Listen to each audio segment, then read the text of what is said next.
Welcome to Caffeine and Coils. I'm Jenny. And I'm Deanna. All right, Dee, what's our hot topic for the day? Our hot topic today is service update classes and why you want to attend one.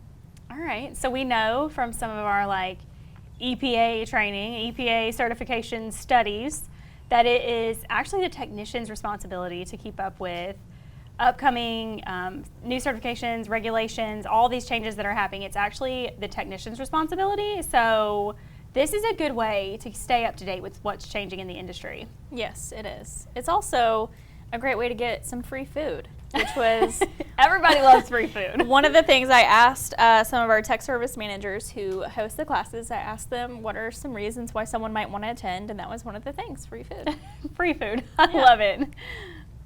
But on a serious note, it is important to attend the service update classes, not only because you need to get the hours for your state license, or maybe you're NATE certified and you want to keep up your continuing education hours for those things, but also you get to hear about updates on equipment that are coming out, problems with products, changes in software, and sometimes you get information that isn't going to ever be written down like in a manual. These are things that are just going to be verbally told to you in a service update class. Okay, so you talked about state certifications, NATE certified, all that stuff.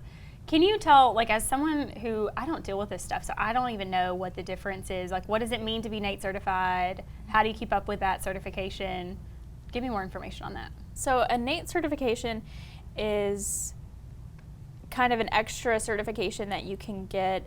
You have to get the NATE core test. You have to pass that and complete that, and then you also have to choose a specialty. And we only really offer one class in test. We have other tests available if it's requested, but we do the heat pump specialty certification. So what that does is it actually allows you to just have more in-depth knowledge about the equipment, testing the equipment, and kind of gives you a little bit of an edge against other technicians. So if maybe you're looking for a different job, you're NATE certified, so you have a little bit more of an edge than the other technicians do. Okay. What about is there a difference between being NATE certified and continuing education hours? Because I know we talk about that sometimes too. So the hours from the class itself will count for both. It'll count for your continuing education classes or hours that you need for a state license, and it also counts towards NATE hours. So you're killing two birds with one stone. Okay. And do you know, I don't even know, what are the requirements in Georgia? So we span across a few different states. So we've got Georgia, we've got Florida, South Carolina, Alabama, and a tiny little dip in Mississippi. So is there a lot of differences between the state certifications? There's a little bit of a difference. So with Alabama, the hours are reported every time you take a class. We report the hours for you, and that's something that they kind of keep up with on their end to make sure that people are certified. If you don't get your hours, which I think is actually pretty low, I think it's only 2 hours per year, then your license will expire. Okay. With Georgia, it's a little bit different. It's more of a lottery system. So they wind up randomly choosing people to check and see if they got their 8 hours. Okay, so Georgia requires more hours, but they're not actually reported. I think it's 8 hours over the course of 2 years. So they're show us in the last 2 years that you've taken 8 hours of continuing education. Okay, and so you guys handle reporting that to Alabama and then just recording it too, or no? Do you record it for Georgia, or? We don't for Georgia because they do the random lottery situation. And it's basically on the person who gets chosen. Right, so it's up to the technicians to keep up with their certificates. Gotcha. To prove that they took the hours. Okay, interesting.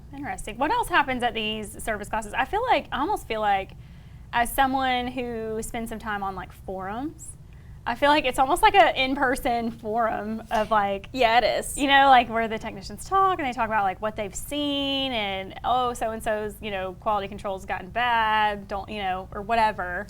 That's another great thing about it is like a networking opportunity. Yeah. So it's a chance to get with other people in your industry and that, you know, that are like-minded, You can come up, you ask other people questions. Have you seen this or that? What are the troubleshooting options for these different things that you're seeing? And I love that. I yeah. feel like HVAC is like an industry almost like no other. We network and like talk and help each other.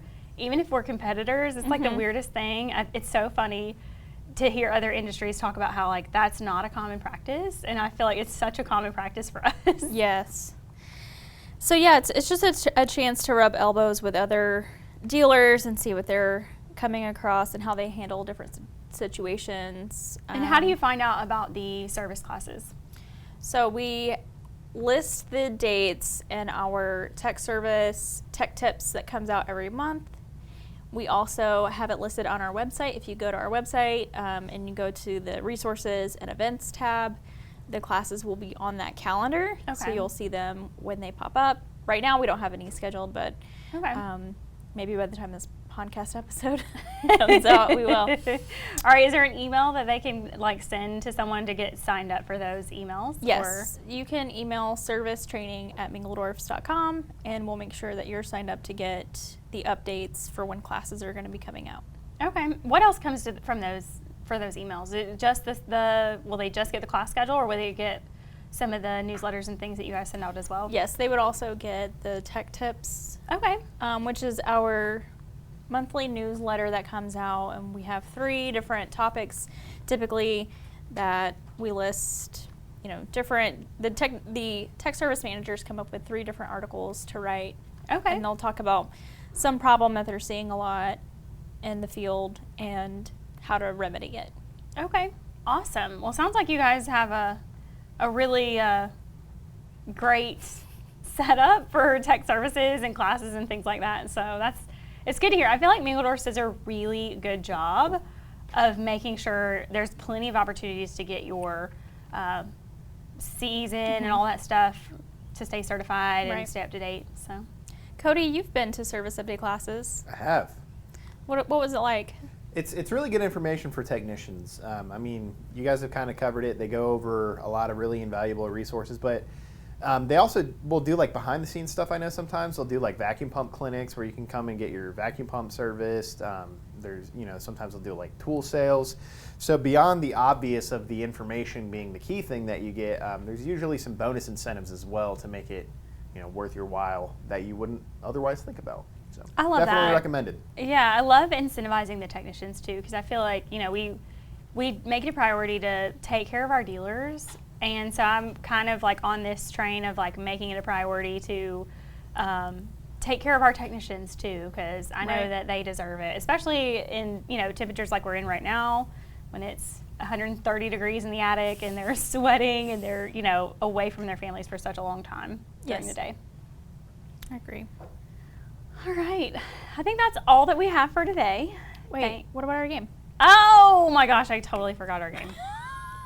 Cut that portion. Where were you right before that? Cut this, cut I this, cut was this, about cut this. to call- I'm I had sorry. to leave. We, I don't know. I feel like there's probably a good stopping point right there. But what- Yeah. Oh gosh. There it is. What were you saying right after the question Cody answered? Because I could cut to Oh. Deanna and then cut back to both of y'all. She was talking about Incentivizing. we dealers. incentivize yeah. dealers a Dealers. lot, and we need to incentivize technicians more because they're out there in the heat. Okay. Y'all want to pick up there? Yes. Yeah. Yes. Okay. And I'll try to cut it together. Okay. Yeah, sorry, I had a tickle in my throat. I didn't want to ruin it. All right. Tell me when you're ready. We are ready. Okay, I'm ready. Okay. All Yeah, right. you're gonna quiz Remember? me? Yes. Remember when we had the episode on the tool bags and what was important to have in your tool bag? Mhm. And you said, I probably couldn't look at any of these tools and see what they are. So today is Tool Trivia Day. So I have printouts of tools. If y'all want to follow along, you'll have to go on YouTube or, Facebook, whatever. Start over. Don't you need to introduce that you're doing a game? Oh, yeah, 'Cause probably. you didn't. You were trying to quit, and then she said, Oh, "I'm yeah. doing a game." Okay. All right. Can All right. You say, "Well, that's all for that, but it's time for our game," or whatever Okay. you normally do. Okay. Okay. All right. Thanks for telling us about service classes. today we have tool trivia for our ender. So, remember that time we were talking about what's in your tool bag and what's important? And you said, if you showed these to me, I probably couldn't guess what they were. Yes. So, we're about to see. We're about to see how much you know. You're going to get me back for the EPA test. Yes, I am. Even though I just want to point out, you got one more right than me. It just happened to be the one that made you pass. I did get like more right in a row, I think, which made it seem like I did better. It was only one one more. question, yeah. But it was the passing question, the important one. Okay, so this is the first one. What do you think this is? It's an adjustable wrench. Oh, look at you go! Look at you go. Okay, 1 for 1. You have to get this one. Is that duct tape? It is duct tape. Okay. I was gonna say if you got that one wrong, that would be so bad. You don't have duct butter in there, do you? I don't have any duct butter with me today. That's a saw. Okay. Yes. A hand saw. You're right. Well, look, you know more than you thought. All right. Let's see. You're being too easy on me. These ones are easy. I'm starting with the easy ones. It's a hammer. Okay. Hammer. I was gonna say you If I gotta didn't get know that, one, then too. I would want you to take me in for an MRI. Okay. We're gonna get a little bit harder. Actually, let's do this one is easier. Wrench. It is just a regular wrench. You're good. You got it. Okay. So you got it. You got to know what this one is. Please tell me you know what this one is. Screwdriver. Flathead screwdriver. Okay, but it's an important one to our trade. Thermostat screwdriver. Yes. Okay. Okay. A little bit harder. This one's pretty important too. Okay, let the audience see what it is. Just like Socket wrench. nut driver. This one's pretty important. It looks like a screwdriver, but Oh. at the end is different, and so Okay. it goes right on the end. Okay. Okay, come on. You got to get this one. This one's not that hard either. Are those channel locks? These are channel locks. Okay. This is the specific tool that you do. Like, I probably couldn't tell you what that is. Okay. Okay. Oh, that looks like a murder weapon. Oh my God. This is not a that knife. podcast. Wrong podcast. Some kind of knife. It is a duct knife. Okay. So this is specific to duct. That looks stuff. dangerous. Well, it's got to be like serrated so it'll cut through it easier. Okay, and these ones, you better get these two. You got to know what these are. Too much pressure? I feel like I know I've heard the word, and I know that I'm going to get made fun of relentlessly by tech service for not knowing this. Okay. Just don't tell them about this part of the podcast. I don't know. All right, these are the gauges. So when Oh. we're taking our EPA test and they talk about putting your gauges on, these are the gauges Okay, that they're talking about. gotcha. Okay. All right, that's all for today, folks. Don't forget to rate, review, and subscribe.